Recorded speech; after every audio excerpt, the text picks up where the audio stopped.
നിയമപരമായി നോക്കിയാൽ ഒരു നിയമസഭാംഗം എന്നുള്ള നിലയിൽ അദ്ദേഹത്തിന് അധികാരമുണ്ടെന്ന് പറയാം. പക്ഷെ ഇത് ധാർമ്മികതയുടെയും ഒരു സഭയോട് കാണിക്കേണ്ട അന്തസ്സിന്റെയും ഭാഗമായിട്ടാണ് കാണേണ്ടത്. എന്തുകൊണ്ടാണ് ഇത്തരം പ്രശ്നം ഉയർന്നു വന്നത്? യുവ കോൺഗ്രസ് നേതാവ് രാഹുൽ മാക്കൂട്ടത്തിനെതിരെ ശക്തമായിട്ടുള്ള ആരോപണങ്ങൾ പല മേഖലകളിൽ നിന്ന് ഉയർന്നു വന്നു. ഒന്നിന്റെ പുറകെ ഒന്നായിട്ട് അതിന്റെ വസ്തുതകൾ മുഴുവൻ പുറത്തു വന്നു. അതിന്റെ അടിസ്ഥാനത്തിൽ കോൺഗ്രസ് പാർട്ടിക്ക് നടപടിയെടുക്കാതിരിക്കാൻ സാധിക്കില്ല. കോൺഗ്രസ് നടപടിയെടുത്തു. എന്തിന്റെ മേലെയാ? ഇന്ത്യൻ സ്വാതന്ത്ര്യ സമരത്തിൽ പങ്കെടുത്തിട്ടാണോ? ഇത്തരമൊരു നടപടിയെടുത്തതിന്റെ ഭാഗമായിട്ട് സ്വീകരിക്കേണ്ട സഭയോടും കേരളത്തിലെ ജനങ്ങളോടും പ്രത്യേകിച്ച് പാലക്കാട് നിയോജക മണ്ഡലത്തിലെ ജനങ്ങളോടും കാണിക്കേണ്ട ധാർമ്മികതയുടെയും സത്യസന്ധതയുടെയും നീതിയുടെയും ഒരു ഭാഗമുണ്ട്. അത് മുഴുവൻ നിഷേധിച്ചുകൊണ്ട് ഞങ്ങൾക്ക് എന്ത് ചെയ്യാൻ അധികാരമുണ്ട് എന്ന നിലപാട് സ്വീകരിച്ചത് അങ്ങേയറ്റം തെറ്റായിട്ടുള്ളതാണ്. ഇത് സഭയോടും കേരളത്തിലെ ജനങ്ങളോടും കാണിക്കുന്ന അനാദരവും ജനങ്ങളെ പരിഹസിക്കുന്നതിന്റെയും ഭാഗമായിട്ടുള്ളതാണ്. അതുകൊണ്ട് നിയമപരമായി വരാം. അത് ഇന്നലെ സ്പീക്കർ വ്യക്തമാക്കിയിട്ടുണ്ട്. ഈ ഇടത് ഭാഗത്ത് നിന്ന് മുകേഷൊക്കെ ഇരിക്കുന്നുണ്ടല്ലോ, പിന്നെ രാഹുലിന് വന്നാൽ എന്താണെന്നാണ് ചോദിക്കുന്നത്. അതാണ് നിങ്ങൾ എടുക്കുന്നൊരു നിലപാട്. പണ്ടിങ്ങനെയായിരുന്നല്ല, ഇങ്ങനെ ഓരോ പ്രശ്നങ്ങളും വരുന്ന അവസരത്തിൽ അതിന് അനുയോജ്യമായിട്ടുള്ള നിലപാടുകൾ എടുത്തിട്ടുണ്ട്. ഇപ്പോഴെടുത്ത നിലപാട്, ഇപ്പോഴെടുത്ത പ്രശ്നം, അതാണ് ഇവിടുത്തെ നമ്മുടെ ചർച്ചാ വിഷയം. എത്രയോ വർഷങ്ങൾക്ക് മുമ്പ് പൂർവ്വകാല ചരിത്രം എങ്ങനെയായിരുന്നു എന്നുള്ളത് ഒരു ന്യായീകരണമാകാൻ പാടില്ല.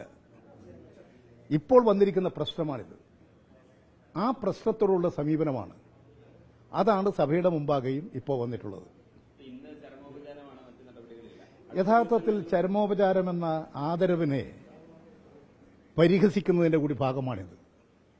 മൺമറഞ്ഞുപോയ ദേശീയ നേതാക്കൾ, കേരള സംസ്ഥാനത്തിന്റെ ഭരണാധികാരികൾ, പല രംഗത്ത് വരുന്ന പ്രമുഖ വ്യക്തിത്വങ്ങൾ, ഒരു അംഗമാകട്ടെ നിയമസഭയിൽ അംഗമായി ഇരിക്കുമ്പോഴാണ് മരണപ്പെട്ടത്. ആ 3 അംഗങ്ങളോടുള്ള സ്നേഹാദരവ് പ്രകടിപ്പിക്കാൻ ചേരുന്ന സഭയിൽ യഥാർത്ഥത്തിൽ അലങ്കോലമുണ്ടാക്കാൻ വേണ്ടിയിട്ടുള്ളൊരു ശ്രമം കൂടി ഇതിന്റെ പിന്നിലില്ലേ? തീർച്ചയായും ഇങ്ങനെ ഒരു അംഗം സഭയിലേക്ക് വരുമ്പോൾ പ്രതികരണമുണ്ടാകും. ആ പ്രതികരണം ഈ ചരമോപചാരത്തെ പോലും അലങ്കോലപ്പെടുത്തിക്കാൻ വേണ്ടിയിട്ടുള്ളതല്ലേ? ഇങ്ങനെയൊക്കെ ചെയ്യാൻ പാടുണ്ടോ? എന്താ ഇങ്ങനെ കാണിച്ചുകൊണ്ടിരിക്കുന്നത്? ഇതെല്ലാം കേരളത്തിലെ ജനത എല്ലാം കണ്ടുകൊണ്ടിരിക്കും എന്നാണോ കോൺഗ്രസ് നേതൃത്വം മനസ്സിലാക്കുന്നത്?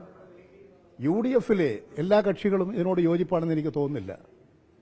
എന്ന് മാത്രമല്ല, കോൺഗ്രസ് പാർട്ടിയിലെ തന്നെ പ്രമുഖമായ വിഭാഗം നേതൃരംഗത്തിലും അണികളിലുമെല്ലാം ഈ നടപടിയെ അങ്ങേയറ്റം പ്രതിഷേധമുള്ളവരാണെന്ന് ഞാൻ മനസ്സിലാക്കുന്നു.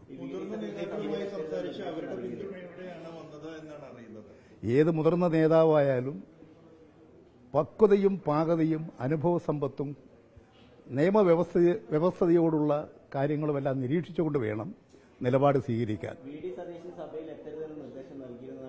എന്നാണ് നിങ്ങളുടെ മാധ്യമങ്ങളിൽ നിന്ന് ഞാൻ മനസ്സിലാക്കുന്നത്.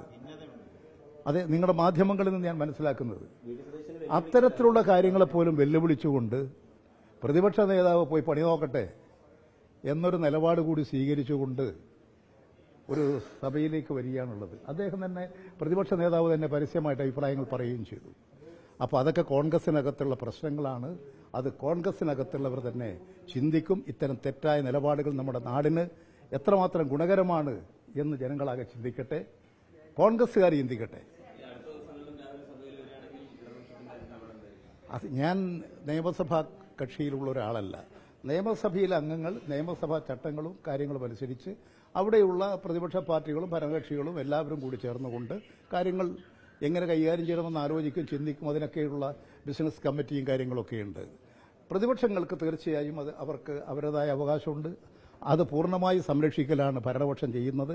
ഭരണപക്ഷമാകട്ടെ സഭയും സഭയുടെ നടപടിക്രമങ്ങളെയും നല്ല നിലയിൽ നടത്തിക്കൊണ്ടുപോകാനുള്ള സമീപനം സ്വീകരിക്കുന്നുണ്ട്. ഭരണപക്ഷം ഭരണപക്ഷത്തിന്റെ ഉത്തരവാദിത്വം നിർവഹിക്കുകയാണ്. അതിനെയെല്ലാം അലങ്കോലപ്പെടുത്താനാണ് ഇപ്പോഴുള്ള നീക്കം.